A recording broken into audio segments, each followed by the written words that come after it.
Happy New Year from On to the Next Thing. I'm Michael, your host, and this is not only our first episode of 2026, but also our New Year's, 30th episode, not our New Year's episode. Well, I mean, it is a New Year's episode, but I was going to do an episode for New Year's Eve, but that just didn't turn out the way I planned. So the holiday special, episode 29, you're gonna, that's gonna have to be enough for you for 2025. This is a new year. This is 2026. We're on to the new year. How about that? OTNY. Yeah. Anyway, today is January 6th, 2026, the fifth anniversary of something that isn't bird news, so we don't really need to talk about it. But let's just say that I guess whatever happened there didn't really matter in the end. But in any case, yeah, it's the new year, which means that obviously people are going to be attempting to make their New Year's resolutions a reality, whether this means working out or trying to socialize more or getting that big promotion or doing better at this or that. And we're gonna have plenty to talk about with that as the year goes forward and as we produce more episodes over here. But before we do that, we got to get right into some more work anecdotes, because I wanted to finish up that series before I moved on to anything else. But yeah, we'll try and get through as much as we can through this episode, and then maybe there will be one more episode for this, just so you get the full breadth of my experience in the customer service industry. Because based on my we'll say well-educated, perhaps even over-educated manner of speech, some people might think that I'm like some type of working class phony, like a poser. But I need to get these episodes out there. So my customer service resume is, and my customer service pedigree is, Jesus Christ, these fucking cats just broke down my goddamn door. So my customer service pedigree and my working class hero pedigree. Yeah, that's right. We'll call me a hero, because that is what I am. Need to make sure that all of this is apparent to the general audience. Okay, so I'm gonna be doing some work stories. Gonna be putting out some recommendations, because I do have other recommendations, other than just whatever bullshit I talked about last time, like Taxi Driver, blah blah blah. Don't need to harp on that anymore. But I'm gonna have some more recommendations. Gonna have some maybe some tips and tricks for being in the shittiest part of the workforce. And are going to have a good time. But before we do that, we're going to get into the first bird news of 2026. All right, so I may have overhyped the fact that this is 2026 bird news. I don't know how exactly I can overhype bird news when there's already very minimal hype for bird news, as far as I can tell. But that's what the podcast is, okay? So this is 2025 bird news technically. But it's all been, like, for whatever reason, just the world decided to stop harping on bird flu for a little while, right before the non-bird news related news of this year happened almost immediately. And it instead, like, the news focused on a couple of rather interesting bird related stories. So this first one is from AJC Business, which I believe is that Atlanta, Georgia Chronicle. Georgia with a J. Some lady named Georgia with a J, perhaps. Anyway, here's the headline. Georgia has its first... Okay, this is why I thought it was Georgia, but I guess it must be the Atlanta Just Cause or something. Whatever, doesn't matter. Here's the headline. Georgia has its first bird city. Here's how it protects winged residents. Decatur and its residents are replacing invasive species with native ones, installing dark sky friendly lights, and more to make life safer for birds. This is by Drew Kahn. No, I'm not paying for this fucking article. Get the fuck off my screen. I can't even close out the half-ass paywall ad. At least it's not a full paywall, but like seriously, I have to like scroll and read like 2 lines at a time through this article. On a pond just over a mile from downtown Decatur, a group of Canada geese enjoyed the final hours of a pleasantly mild early December afternoon. Nearby, a mallard duck flew inches above the water, while smaller songbirds rustled in shrubs and grasses turned brown by winter's impending arrival. This is Legacy Park, a 77-acre green space between the Decatur and Avondale estates that boasts wetlands, forest, historic buildings, and more. Oh, never mind, they fucking paywalled the rest of it. I hate you. I hope that your newspaper goes out of business regardless of whether someone pays you $1.99. Well, here's the thing. We already kind of got the idea from the subtitle, the little subheadline there. They're replacing invasive plants of native ones, installing dark sky friendly lights, and doing some other shit. They're probably like putting spots on the windows again to make sure the birds don't go flying into windows. I bet they're doing that along with the invasive species replacement, which is good usually for the most part, and the dark sky lighting, which I don't fully understand, but sounds good if it causes less light pollution or whatever. All right, next headline, because the other headline fucking sucked. This is from Fire Island and Great South Bay News. Between the canals. Should bird window collision deterrents be mandatory in New York? This is by Joe Cook out of fucking Fire Island. Every year, over 1 billion birds die from window collisions in the United States alone, according to... Jesus Christ, another ad. Stop it. According to the U.S. Fish and Wildlife Service. In a recent study completed by the American Bird Conservancy, Fordham University, and Stony Brook University, they found that just 40% of birds that collide with glass survive. So why is it so common for birds to fly into windows and glass? Birds don't see glass. Clean glass is virtually invisible, explained Mark Kramer, the co-founder of Birding by Bus. Birds don't understand the concepts of windows and see the space where glass is as just another area they can pass through. Sometimes windows on the outside reflect an image of the trees and sky that surround it. Birds may see these reflections as more natural space and think they can fly through. Kramer, a Long Island native and Cornell University graduate, is a lifelong birder and veterinarian. He travels all over the world with his wife Eliana Kramer, alone the co-founder of Birding by Bus, as a guide and nature lover. Fortunately, bird deterrent systems and technologies have been developed to help prevent these senseless avian fatalities. One of the most popular is Feather Friendly. Developed 18 years ago, this bird deterrent technology is a set of special markers applied to the outside of windows to break up the glass's reflectiveness. That's the dots. Told you motherfuckers about the dots. The dots are back, and they're in New York, and hopefully in Georgia also. But I didn't get to see that other article, so I guess they're just in New York. Ugh. This helps the birds recognize that an object or barrier they can't fly through is present. Get the full story. Nope, not giving you my email. Not giving you my email. Scroll away, scroll away. Personally, I feel feather-friendly markers are currently the best available solution for preventing window strikes by birds, stated Kramer. Aesthetically, it's the least noticeable to our eyes, yet visible to the birds. In a case study conducted by another wild goose chase, LOL, feather-friendly reduced bird strikes by over 95%. Quote, I think towns and cities should mandate bird window collision deterrents for commercial buildings where bird losses due to window strikes can be high. It should become standard practice and enforced by local laws, stated Kramer. With the proven success rate and the number of bird deaths increasing, the question of why deterrents aren't mandatory is definitely worth pondering. According to Kramer, birds like warblers, thrushes, sparrows, and hummingbirds are the most common crashers. Gray catbirds, brown creepers, American goldfinches, yellow-bellied sapsuckers, hawks, and doves also frequently collide with glass windows. People don't realize the extensive impacts of something like a bird window crash that may not seem like a big deal, said Kramer. With all these unnecessary bird deaths, our environment is slowly becoming quieter without the sounds of birdsong. Birds are essential... Oh my god, this comes back to it. It's like it's like those reels and those TikToks that you see where people are like, oh man, these nostalgic bird sounds from the 90s and early 2000s because you don't hear birds anymore. It's like, maybe you're right. Maybe in New York especially, it might just be like all these influencers out of New York because they've killed all the birds there with fucking pollution and skyscrapers, and so they don't have any fucking birds there.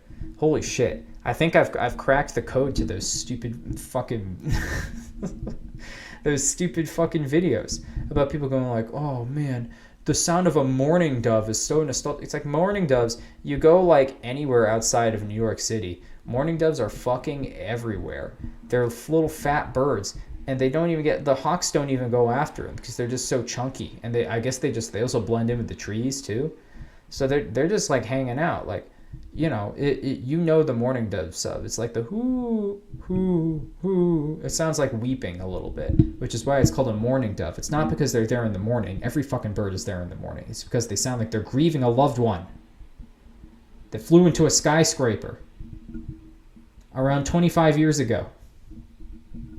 Don't ask any more questions. The importance of birds in the environment really drives home the point that more is not being done to help, such as making deterrent systems mandatory. While leading bird tours around the world, Kramer has seen several countries doing their part to help stop avian collisions. While in Bogota, Colombia, at the National Botanical Garden greenhouses, all glass buildings, he noticed they were covered entirely in bird-friendly window markers. In Costa Rica, Sky Adventures Arenal, a Sky Adventure Park, was also doing its part to protect its windows. It was impressive to see that they were trying to make a difference, said Kramer. Feather-friendly is not the only available deterrent system. Other options include Acopian bird sabers, UV-treated glass, and anything that breaks up reflections from windows. Whatever the pick may be, it's clear that these deterrent systems should be much more popular than they are, and in some cases even mandatory. That said, in 2019, when Andrew Cuomo was the governor of New York State, he vetoed Bill... boo! Cuomo! Boo! Boo! He vetoed Bill S.25BA 3410B, which aimed to establish a 15-member council within the New York State Department of Environmental Conservation to better study solutions for bird building strikes. At the time, Cuomo cited associated cost as his reasons for rejecting the bill. What else is fucking new? Damn. Didn't think I would get into talk about Cuomo during bird news. But you know what? It counts as bird news. So what the fuck? What the fuck was his problem? That wasn't even the worst year to be Andrew Cuomo. Anyway, doesn't matter. That same year, New York City enacted Local Law 15, which mandates the new construction and major renovations use materials that reduce bird collisions in privately owned buildings within the city. Currently, another state-level bill, the Feathered Lives Also Count Act. Okay. All right. Okay. All right. This is the first time I'm reading this. The Feathered Lives Also Count Act. I feel like at some point they were thinking they really wanted to call it like Feathered Lives Matter. This is all speculation. This is all inference here. But the fact that they're calling it the Feathered Lives Also Count Act tells me that they wanted to name it something else. They wanted to name it something, but then perhaps another social movement kind of took precedence in the general public, and they decided that they didn't want to call the bill the Feathered Lives Matter bill or the Birds Lives Matter. Oh my God, it could have been Birds Lives Matter, and that still would have been BLM. And I bet at some point someone proposed that. It could have been after BLM, and maybe that just deterred them anyway. But I think the funnier option is that they were working on this bill, or I guess maybe it's advancing currently as of 2025 through 2026. So I guess I bet 20 years ago they would have called it the Feathered Lives Matter plan. Or the Bird Lives Matter. The Bird Lives Matter Act. Imagine that.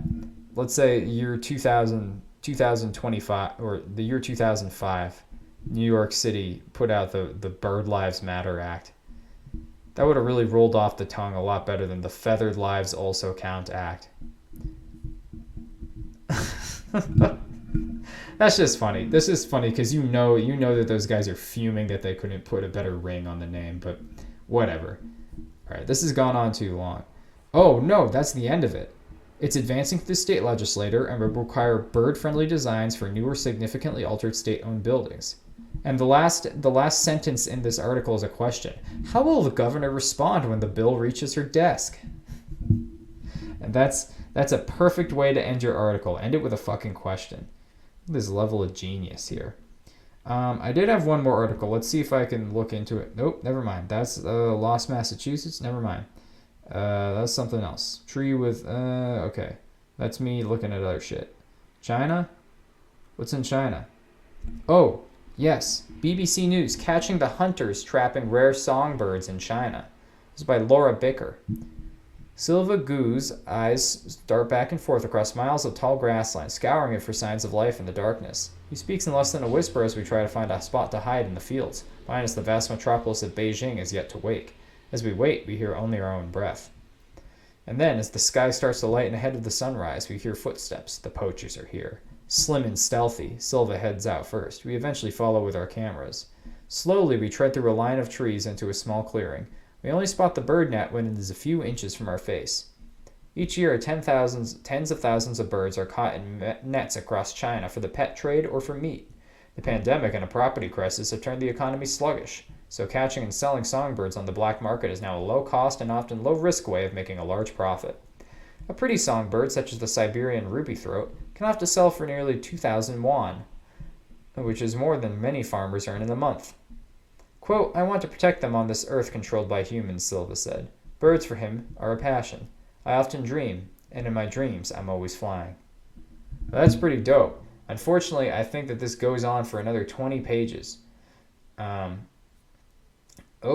Actually, it's not that long, I guess.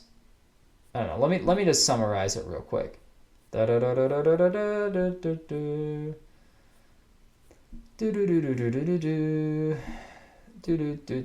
Okay, so this guy, how does he do it? Patch of grassland where we were is an oasis. There's also an oasis for poachers and their mist nets.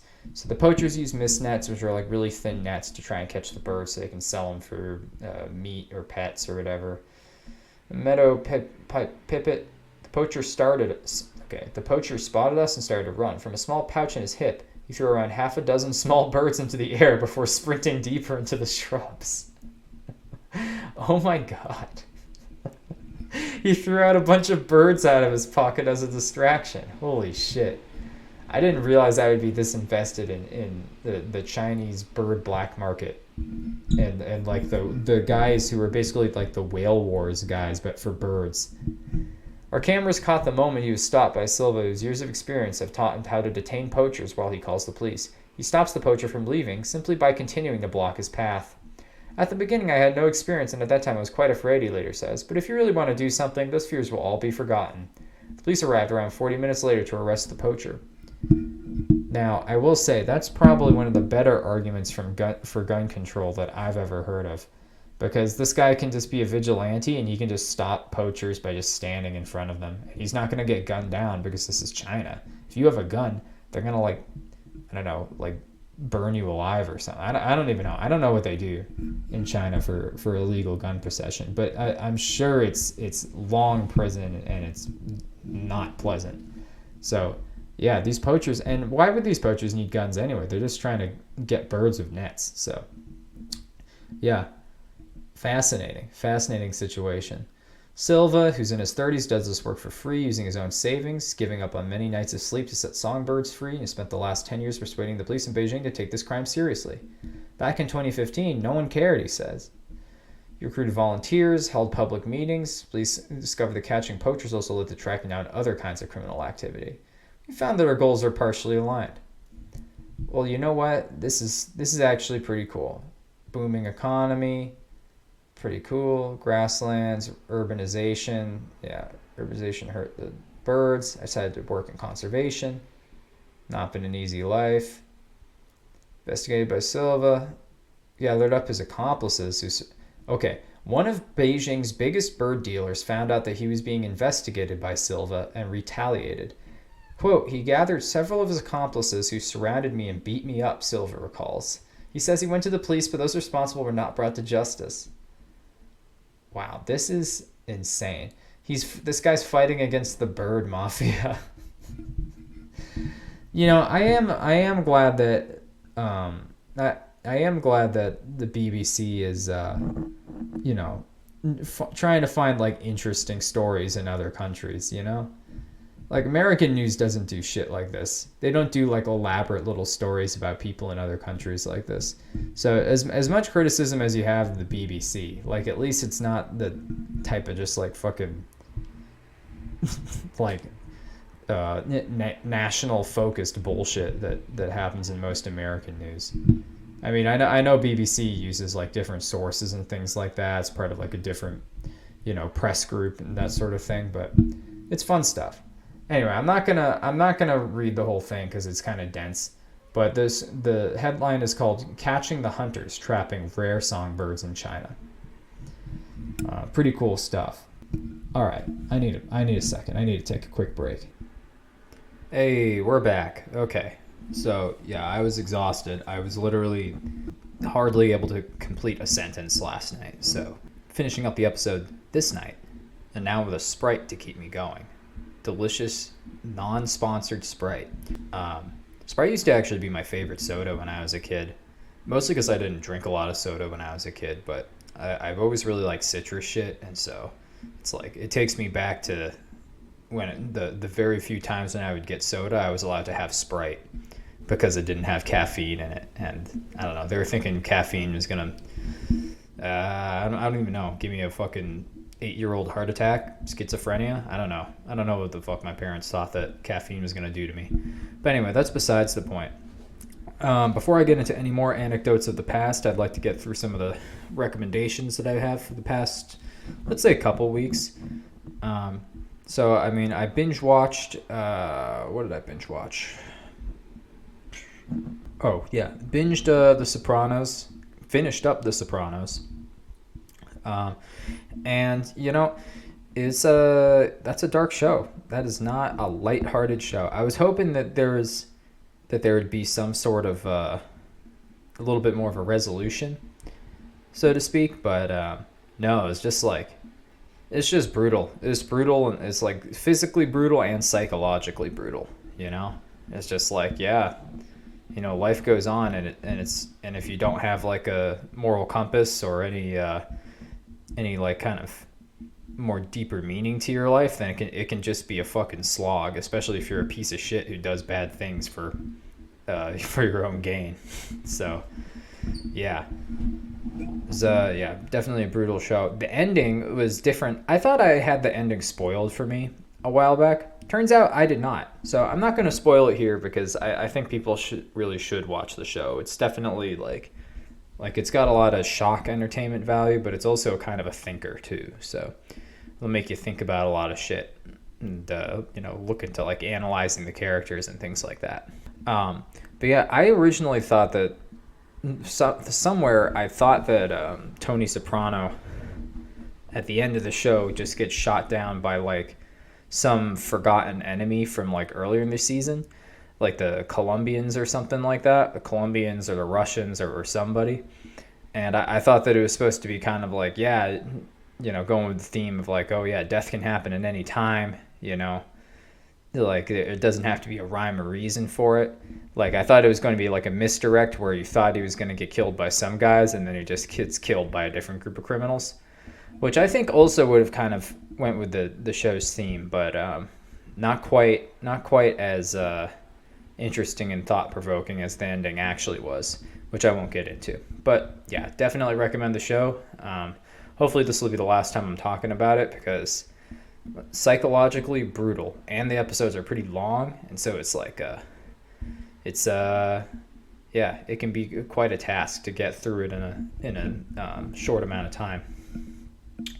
Movies, I don't think I've watched a new or another movie since I believe I watched Traffic. I watched part of Traffic, but then I fell asleep while watching Traffic.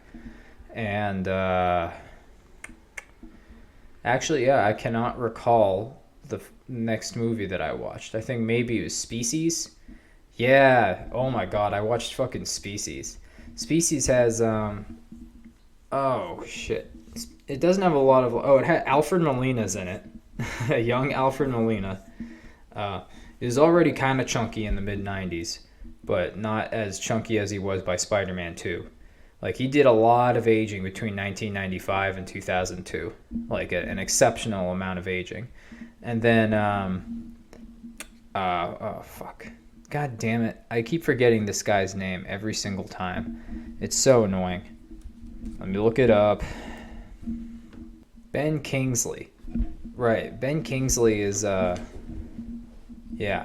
Ben Kingsley. Sir Ben Kingsley, I believe. He plays like the head evil scientist guy who's trying to recapture the alien lady who's just trying to reproduce or something like that. I don't exactly remember because it was pretty late at night and I was pretty drunk watching it. But yeah, a decently entertaining movie. It's got like that. It's got there's a certain amount of nostalgia that I have for like 80s and 90s era science fiction, really 20th century science fiction in general. But the 80s and 90s had a lot of like plots that were kind of similar to like the science fiction novels and short stories of a generation before. And so a lot of it still has like that sense of like wonder and even optimism to an extent, but also like is in the, or, you know, just coming off the Cold War. It's like, you know, still has that idea of the world could end at any time. Like we could end the world, or something else could end the world, and it's crazy. And in this case, it's like, oh, this alien is too smart and too good at blending in. It's gonna take over the fucking world, something like that. It's kind of like The Thing, but like way toned down, and more trying to skate by on sex appeal of the Norwegian actress that they cast as the alien lady.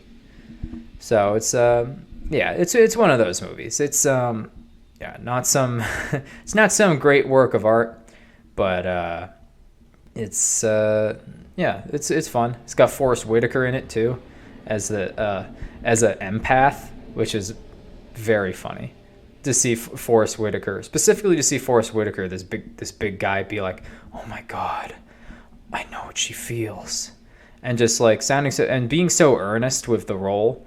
Like, it's not like he's trying to really play it for laughs that much. He's trying to earnestly play someone who has like a special ability as an empath, which is why he gets put onto like the special team of scientists and like fixers who go and track down the alien. So yeah, it's pretty cool. Yeah, I'd say it's pretty cool. It's like a knockoff Michael Crichton novel, basically, where it's like, you know, the characters are like not too deep, and the enemy is kind of interesting, and the plot moves along. It moves along. That's what I can say about it. So, you know, if I was gonna give it a score, I'd probably go like 6.5 out of 10. Like, not crazy high quality, but gets the job done as a fun movie. And that, I think, was literally the last movie that I watched all the way through in 2025, which is pretty crazy. I guess I was just kind of like, I was just busy doing other like shit, like shopping and things like that.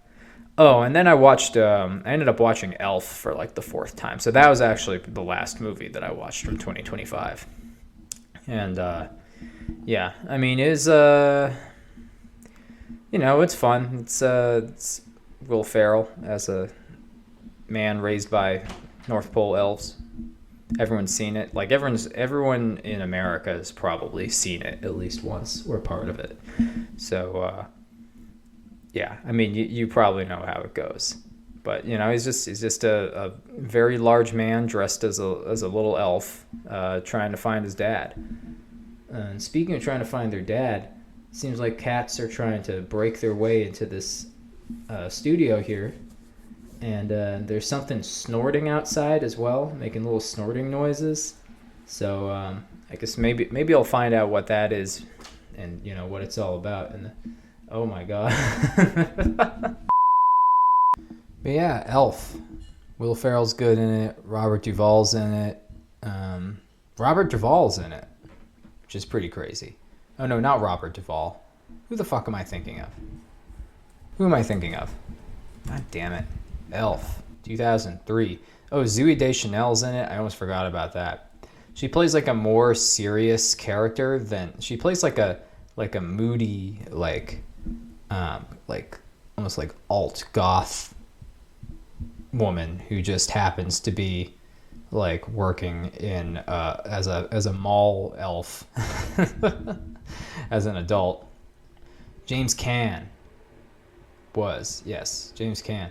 He was the guy who played Sonny Corleone in The Godfather as a very obvious Irishman, which is pretty funny.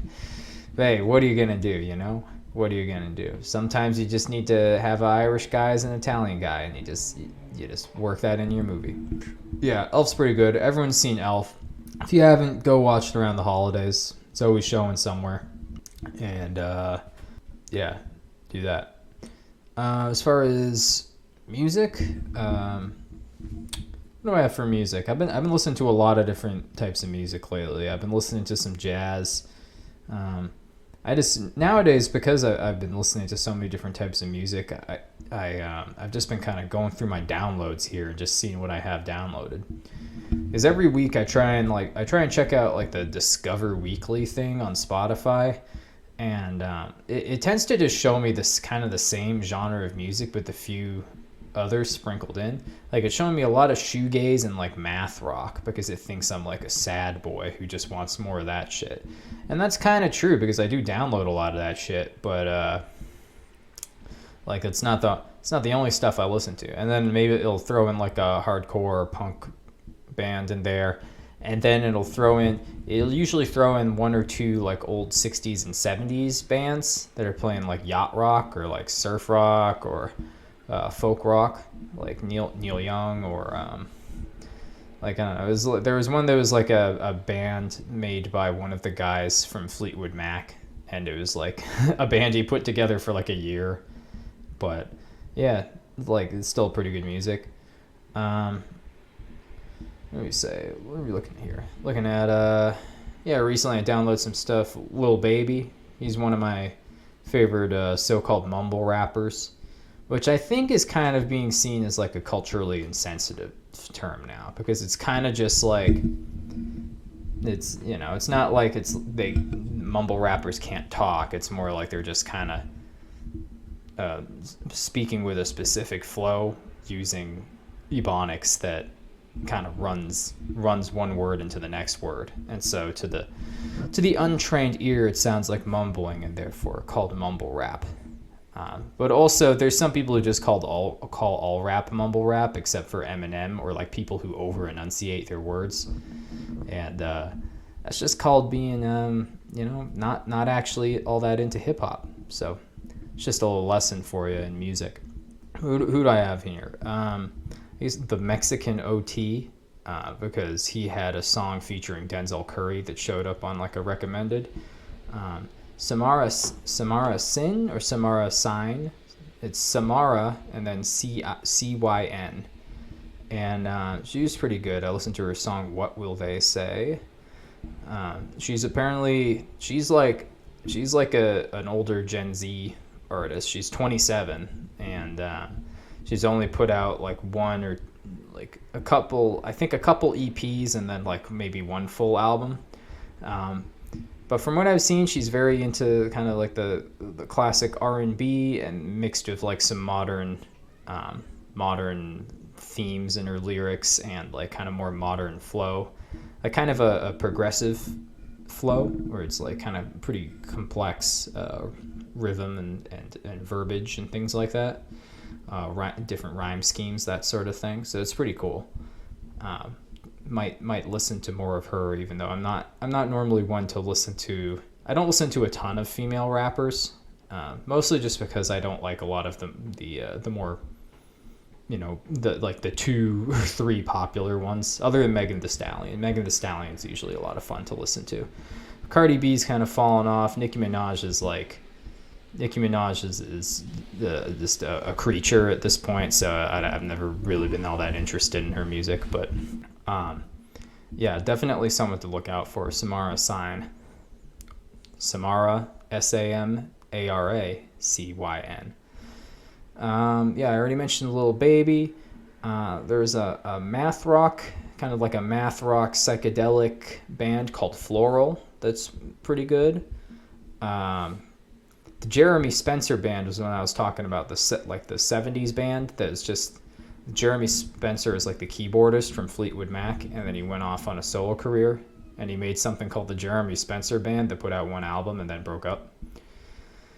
What else we got here? More MF Doom. It feels so fucking stupid to say it that way, but that's how people say it in text, where they're like, all caps, you gotta say Doom. It's like, fuck off, man. I don't have to do that. I like his music, and also he's dead, so I don't have to do that. At this point, I'm just doing it for you. I'm just performing to the white music nerd fans of MF Doom on Reddit. No, it's pretty cool. It was like a instrumental of the song All Caps, and it was done by a jazz group called Abstract Orchestra, which is pretty cool. Yeah, more Floral. There's a band that came across my screen called In Contempt. They're like a hardcore punk band. It's pretty cool. And Nick Drake. Oh, Nick Drake is great. I don't know if I've talked a lot about Nick Drake, but he's kind of like a hidden gem from the late 60s, early 70s. He has a very unique voice. He was a British singer and guitarist. And it was he was like certainly something close to a musical genius for the time, and died well before his time of, I believe, a drug and alcohol overdose that may or may not have been a suicide. He was very depressed through much of his life, and it definitely came out through his songs. So if you like some good soft sad music using real instruments, like you'll love Nick Drake. And then finally, I was listening to a lot of David Bowie. I actually listened to all of David Bowie's final album, Black Star, which is actually a very good album. Apparently, according to music critics, it is one of his more sonically adventurous albums in recent years, basically since like the 70s. So yeah, that's when you should definitely give a listen, even though maybe he's dead, so he can't necessarily appreciate it, but who knows, maybe he does. Maybe he's like hiding in between the bits and the sound bites, and he's gonna look at him, then he's gonna grab you and be like, oh, I heard you listening to me. I don't know, all my fucking guys sound like the Beatles. Like all my old British men, they all just sound like Paul McCartney. Actually, they sound like the impression of Paul McCartney in like a Walk Hard Dewey Cox story. So maybe not particularly accurate to any person in real life. Anything else? Car Seat Headrest. If you're a sad guy, you know the Car Seat Headrest, but they're a pretty good band. I believe they put out a new album recently. I haven't listened to a lot of their new stuff, but there's some of their, a lot of their stuff from the 2010s is kind of considered modern classics in the alternative scene. So they're pretty good. And then I was also listening to some more music from Crowbar, which is they're like they're called one of like the heaviest metal bands, because they aren't like death metal necessarily. They're kind of closer to like sludge metal or like doom metal maybe, but they're relatively melodic, but they're also very, like, the guitars are tuned very low, and so it's very heavy music and very heavy riffs. Not necessarily emotionally heavy, although to some extent it is, because I haven't listened to a lot of the lyrics necessarily, but there's a lot of emotion conveyed, even though it's like just a guy's really gravelly voice just going whoa, whoa, whoa, whoa. It's like Pantera, but doesn't, Pantera, but less problematic, and without the crazy guitar solos. But definitely a cool band. They've been around for a while. Pretty well known in the metal scene, and if you haven't heard of them, check them out. Yeah, that's all I have for music. Literature. I finished up Things We Lost in the Fire. I think we already know that for the most part, but yeah, I think we know that because I think I said it in the last episode or an episode before. But yeah, very bleak, kind of like class-based horror from Mariana Enriquez out of Argentina, and yeah, a lot of sadness and a lot of dread, and like you might not always feel super afraid during her stories, but you'll almost definitely feel disgusted at some point, because even like stuff that's not related to the plot is often pretty nasty depictions of poverty. So yeah, if you're into that sort of thing, Latin American literature, magical realism, kind of like gothic horror, and then just a touch of splatterpunk at times, touch of real nasty shit, then you'll really like her stories in Things We Lost in the Fire. I reread a story collection by Joe Hill. This is his first official short story collection, 20th Century Ghosts, and that's another one that goes pretty dark. Definitely, a lot of Joe Hill's earlier work was very dark because I think he was trying very hard to differentiate himself from his father. So he went very bleak, a lot less fantastical and whimsical, and often at times less paranormal as well.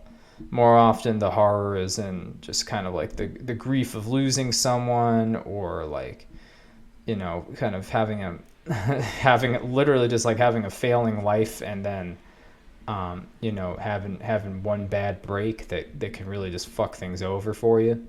There's a lot of stories like that in there.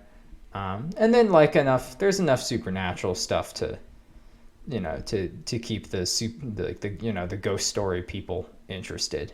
But it's yeah, another good collection of stories. And then finally, as far as books that are like actual full-length books that I'm reading, I've read, I'm about 100 pages into The Grace of Kings, which is the first book in the Dandelion dynasty by, God damn it, I suck at this so much. Dandelion dynasty. Ken Liu. Yeah. God damn. I thought of the other guy.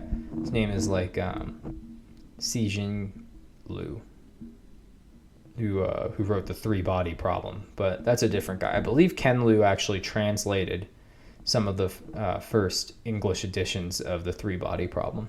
So it's pretty cool in his own way for that. But also The Grace of Kings so far is it's not like a super elaborate or experimental fantasy novel, at least not in like the writing style, but the plot, the world building and the plot building is very good so far. The characters are interesting, if a little bit one-dimensional at the moment, but it's a long book, and I'm only in like the first like fifth of it, so we have plenty of time to develop the characters a little further. But yeah, a lot of good intrigue in this. It has similarities to Game of Thrones, except it's a little bit less vulgar and has less of that nastiness that I was talking about. It's set in essentially an empire made up of 7 islands, I believe. I believe it's 7, but it could be fewer, or it could be more, but it's basically like an archipelago, and each island used to be like a kingdom with kind of their own characteristics and ruling styles and like cultures and things like that.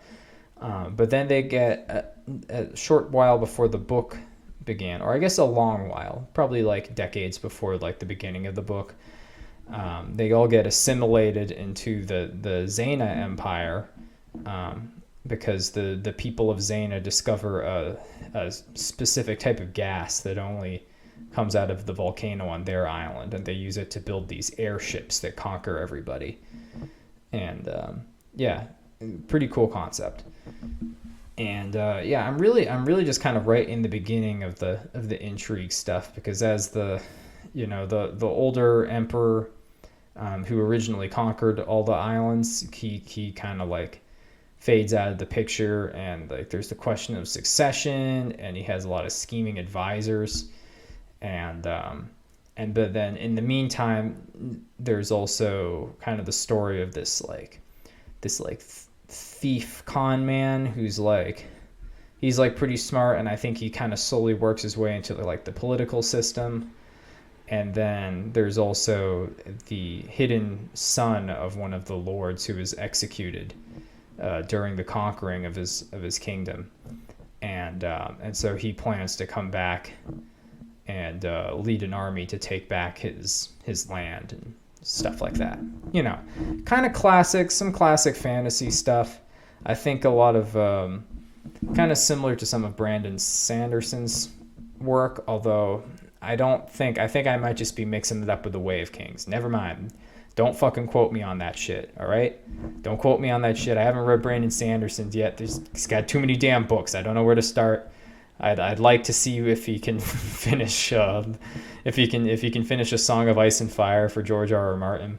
Although George R.R. Martin, a little side tangent here.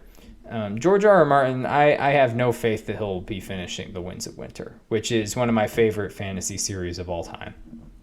And I'm very sad about it, because I was, we'll say, very disappointed especially in the end of Game of Thrones, but also in kind of how they're starting to adapt things in the later seasons anyway.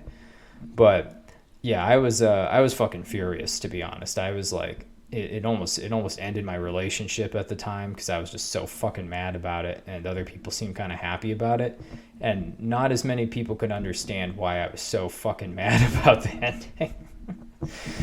But yeah, I mean, I can rant more about that in another episode. That's a good idea. I'm glad that popped into my head, because now that gives me a little bit more ammunition, a little bit more content to run off of for a while.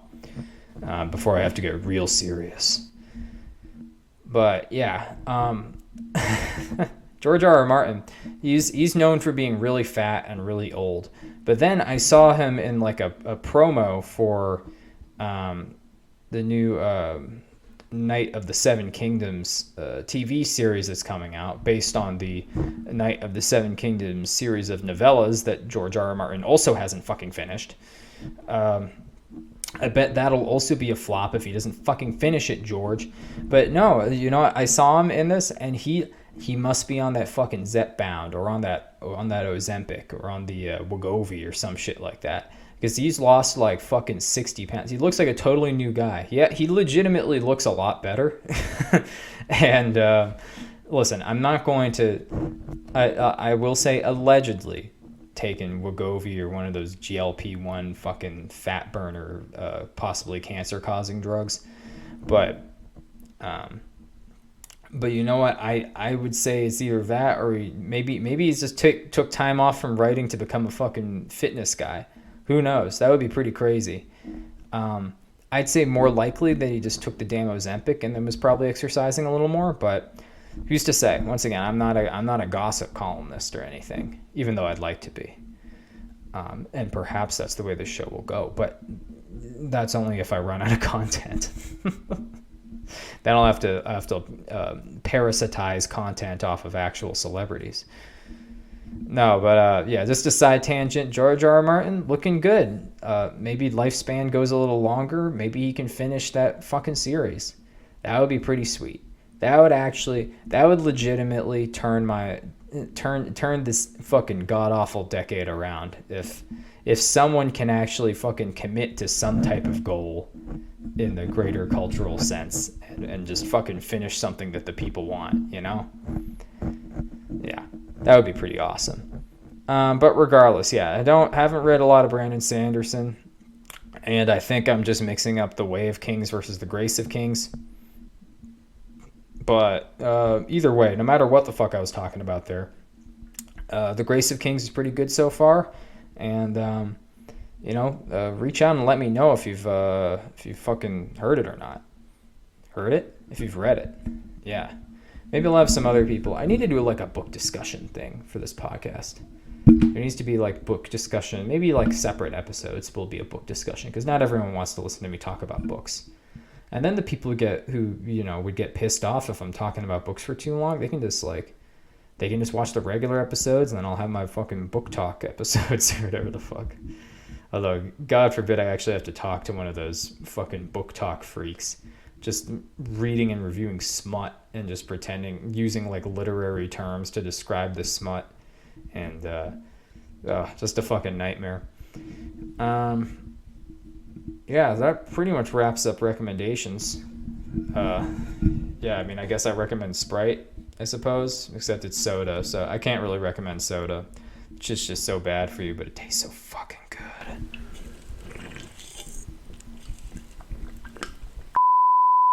Nothing like an ice cold Sprite to make your teeth a little soft. Yeah, you know what? I can end this off with a quick anecdote about my continued career in retail. Damn, we're getting up to 50 minutes. I'm getting fucking tired here, so let's wrap this shit up quick. Yeah, so I believe when we left off, I was cleaning up vomit roughly at the end of high school. I think this is probably like the summer I graduated high school or thereabouts. Definitely wasn't the summer after college, but I wasn't entirely expecting that I would go back to work at the old supermarket after or during college. But this was kind of a stupid assumption because I didn't make any inroads in any other part-time jobs, and they don't really give out fucking internships to college freshmen who are just taking gen ed courses and like basic like scientific review shit to make sure that you like learn. Like they do the basic classes when you're taking science courses and doing a science degree. They make you just take all the basic fucking science classes again, unless you were like a prodigy and just fucking aced all that shit. And even then, sometimes they make you just review it because they usually have more details to the curriculum. So yeah, that was a pain in the ass. But either way, the point is that they assume you don't have a lot of experience, and they tend not to take you in for internships unless you were doing a lot of cool shit in high school, which I was not. What was I doing in high school? I was bagging groceries, giving out change, and fucking pushing carts. But as to giving back change, towards the end of high school, I did eventually decide to get training to be a cashier, which in retrospect I should have done way before because bagging is fucking stupid. But I really did like just turning my brain off and knowing I was making as much money as the cashiers, but without having to do fucking anything other than just lift shit. Like, it was so nice just to turn my brain off sometimes. But eventually your feet start to fucking hurt and you start to lose your mind at people telling you how to bag shit. And you just get treated like a fucking moron. because to be fair, that's what the morons would do. They would stay in bagging forever. And that's what I tried to do for a little while.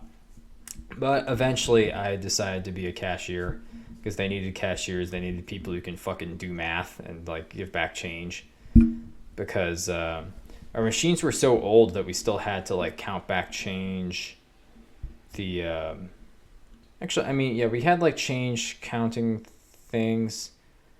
Like it calculated the change sometimes, but sometimes people would also give you like, actually, no, I don't even remember. I don't think that the machines counted the change for us. I think we had to count back change, which was a fucking lot for me because I was not, like, I was okay at math, but I wasn't that good. And so like I would get shit wrong all the time and be like, you didn't give me my 15 cents. You need to give me an extra 13 cents. And like, just go fuck yourself.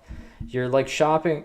Like, I know, I get it. It's part of like, even if it's not part of the business contract, it's part of like the social contract that you're supposed to kind of give fucking people what they're like that you're supposed to give people change back for like if they pay you more than what it's worth. You gotta like fucking give shit back to them. I get that.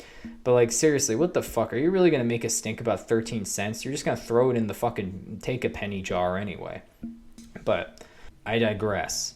I eventually did get cashier training, and for a while I felt like pretty good because eventually that became second nature, and they at the time they had like a contest for like who is like the fastest cashier, but then eventually they got rid of that.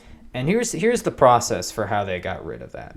So I was a cashier for a little bit, and I went away to college, and then when I came back, it was like, well, damn, I don't have an internship. I don't have other jobs lined up, so I guess I'm going to go and fucking go back to cashiering at the supermarket again.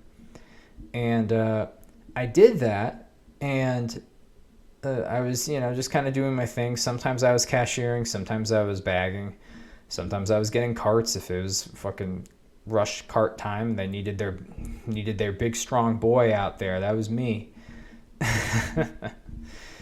But one day, the manager who hired me, who's a relatively beloved guy in the store, fucking died in the store.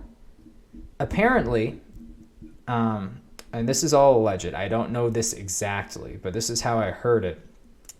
He would go into the store early every day to just like check shit because he's the general manager. This has been his store for like 40 fucking years. Like he had basically been there almost since the store had started. Like he had been trained by like one of the founders of the supermarket or some shit like that. Something fucking crazy like that.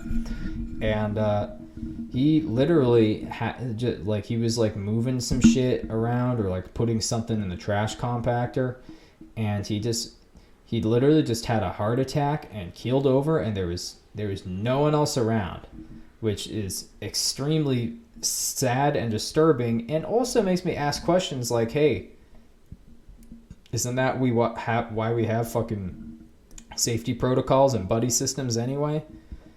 Like, I don't know. I guess maybe we were ignoring them because I know I got sent back into the fucking stock room all the time by myself, and sometimes there's just no one around there for an hour. That's part of the reason why you could just kind of loiter and not do anything at that job sometimes if you got put on some like little weird jobs like trash or cans or whatever. But either way, it was very jarring because a lot of people knew him. Some people at that store were related to him, so it was like family grieving but still having to come in for work because that was their shift. And I was like, oh my god, I need to get the fuck out of here. This is horrible. I never want to work in a place like this again. I felt so sad. And I felt even worse when they hired the new manager, and he was fucking this guy. He was the worst. He started everything off by being an asshole. Like he got everyone together and was like, this is one of the worst stores. This is one of the worst stores in the region. You guys got to get your shit together.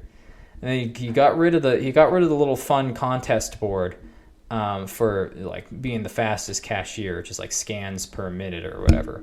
Because the machine keeps track of your scans per minute and gives you a little score on it on your end of the day like slip, or at least it used to do that. But the contest was gone because we needed to focus more on the customer. And my thinking is, number one, listen, it's not necessarily a crock of shit because, allegedly people would go to this store because they had the good customer service. They're not like a huge national brand. They're like a regional brand.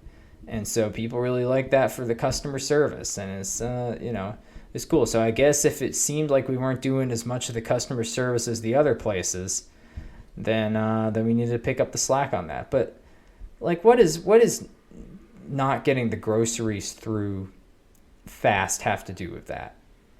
Like, why do I have to scan slower? Or why would you take away an incentive that gets more customers through the fucking lines?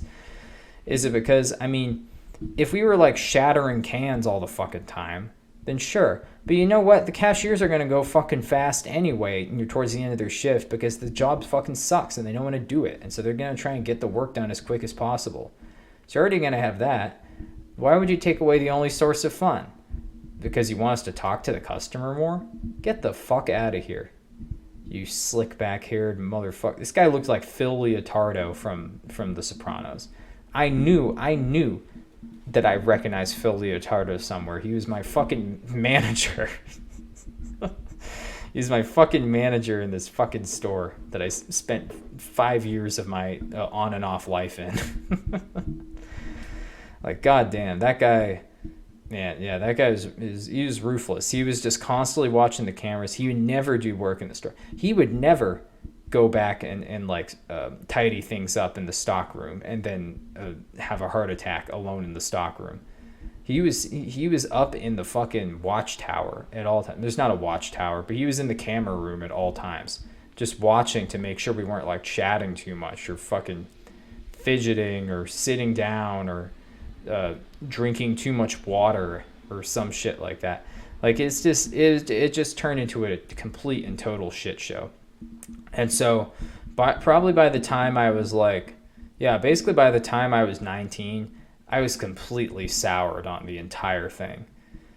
And the worst part was I couldn't even, like, not that this would have even been that much of a boost, but I couldn't even become an assistant manager. Normally, they liked people who were like a little bit, who had a couple years experience to become assistant managers. But they only wanted you to do that if you weren't going to go to college, because they can't make you work if you're going to college somewhere else. And so it's like, it was like I was in this lovely spot where it's like, I could become an assistant manager, and which would make sense given my age compared to the other employees. But I really couldn't, because I just, I decided to make too much of myself. Oh, ho-hum. I'll be honest, I was hoping that I would have a specific story from this era of my retail career. But honestly, I'm coming up blank.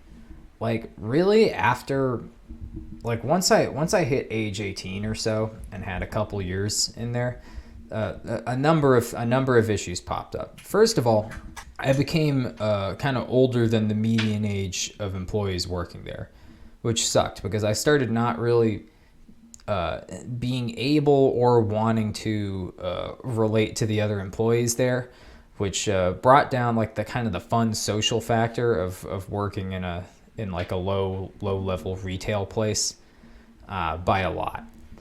Like, there was that, like the older people who I had known who were kind of cool, like, or had at all any ambition to go and do something else. Like, they all quit or were like promoted away somewhere. And so there was that, and then I couldn't get promoted. So it was just me, this hairy 19 to 20 year old, just hanging out, moping at the cashier booth, and just scanning the items through. No motivation to try and scan any faster, because remember, they got rid of the nice little contest that they had. So it was just me just slowly scanning the food and just getting crabbier and crabbier over time. I remember there was a certain point where the age of the assistant managers was lower than my age. Like, all the assistant managers at a certain point, especially once I turned like 21 and had like my last summer there, or I think it was probably during spring break was my last set of shifts there when I was 21 years old. But by that point, it was like me, 21 years old, just constantly waiting for my lunch break. And because I was used to getting freaking unlimited food at the dining halls at college, and so going back to like very limited food, whatever I can buy and whatever I can eat in 15 minutes at the supermarket was not an easy transition for me. So I remember just eventually just getting hangry, as the people say, and just kind of twitching and fuming over the course of my shift, as these little like 17-year-olds in little special vests came around and told me like, "Ooh, hey, shut your light off. You got to go and go onto the express lane. Ooh, go over there and do this." And I'm like, you guys don't even know what fucking calculus is. Like, get the fuck away from me. Don't ever tell me what to do. I'm going on break. I want to eat my slice of cake and my meatball slop sub in the fucking break room. And I don't want to hear any shit from you guys. I want to go on fucking break. There's no one in my line. Let me go on break. It's like every time I go back there. This is why this is going to be a limited chunk of the series, going back to these anecdotes, because every time I think back to that, it's like it takes a little piece of me to go back there, because it was just absolutely miserable. My feet hurt. I had cheap shoes. We weren't allowed to sit down, which is something that everyone who's worked in retail has experienced. Just, nope, sitting down is a cardinal sin. You will go straight to jail if you sit down for one minute even. So I would just be like, I'd just be standing there.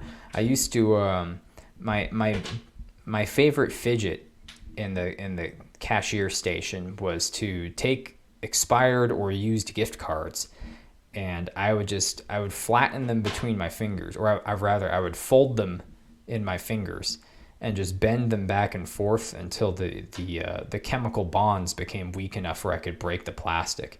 And I would just slowly keep breaking these plastic gift cards into smaller and smaller pieces before eventually throwing them in the trash at the end of my shift.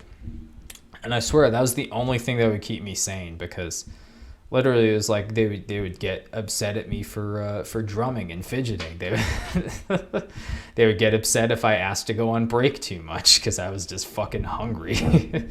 It's not like they were going to give me a chair or anything. Not that I needed a chair. Like, I was a young adult. I can stand if I need to, but like, still didn't help with the experience. Constant 80s music blaring overhead.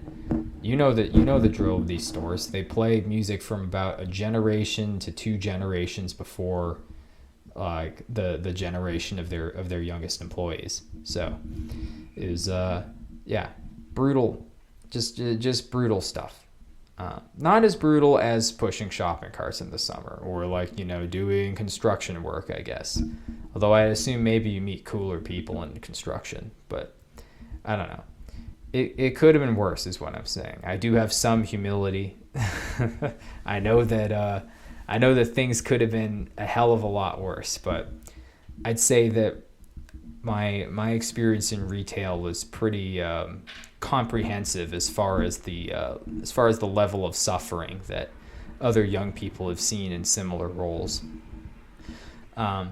I'm sure that with a little bit more thinking, and maybe over the course of the next couple episodes, I'll remember a couple of other retail stories that I could spring out, or maybe something from kind of like the end phase of my retail experience. I did end up working one or two. Well, I worked one more retail job, and then I worked at least one or two other customer service jobs after that. So I think that'll probably be part 4, actually. But I think this pretty much phase out my supermarket experience, because really it's like a memory black hole. There is nothing there for the most part. I just remember staring straight ahead, asking for my break, listening to music, catching glimpses of the new general manager peeking out at us through the windows in the security office. Like, psycho shit. It is. There's nothing there. There's not a lot of joy or whimsy or even absurdity to mine from there. It's just dull monotony. Brutal. Well, that about wraps up episode 30. No special anniversary celebration here, but I believe in a couple months we're going to be coming up on a year since the first upload for onto the next thing. So I'll certainly have to put something special together for that auspicious date.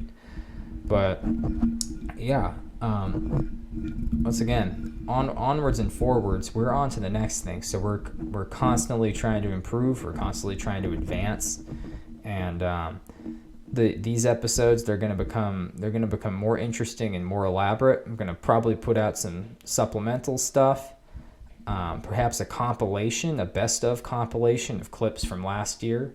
I'm going to get better about actually making clips and knowing how to market this podcast. And yeah, there's always going to be more shit to talk about, because there's always more shit to talk. Anyway, in any case, I hope you enjoyed this episode. Feel free to reach out and show your support on the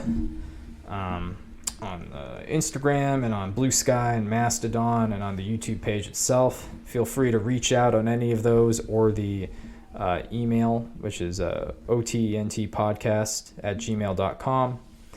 And yeah, just get your opinions out there. Let me know about your retail experience. Let me know if you've ever seen Elf, or fucking, I don't know, smuggled birds in and out of Beijing. Like any sort of weird experience like that, or anything that you have that's kind of relatable or relevant, or even suggestions. Tell me I fucking suck. Tell me why I suck. Tell me why I'm good. Do something. Anyway, take care. We'll talk to you later, and I hope you continue to listen. And happy 2026.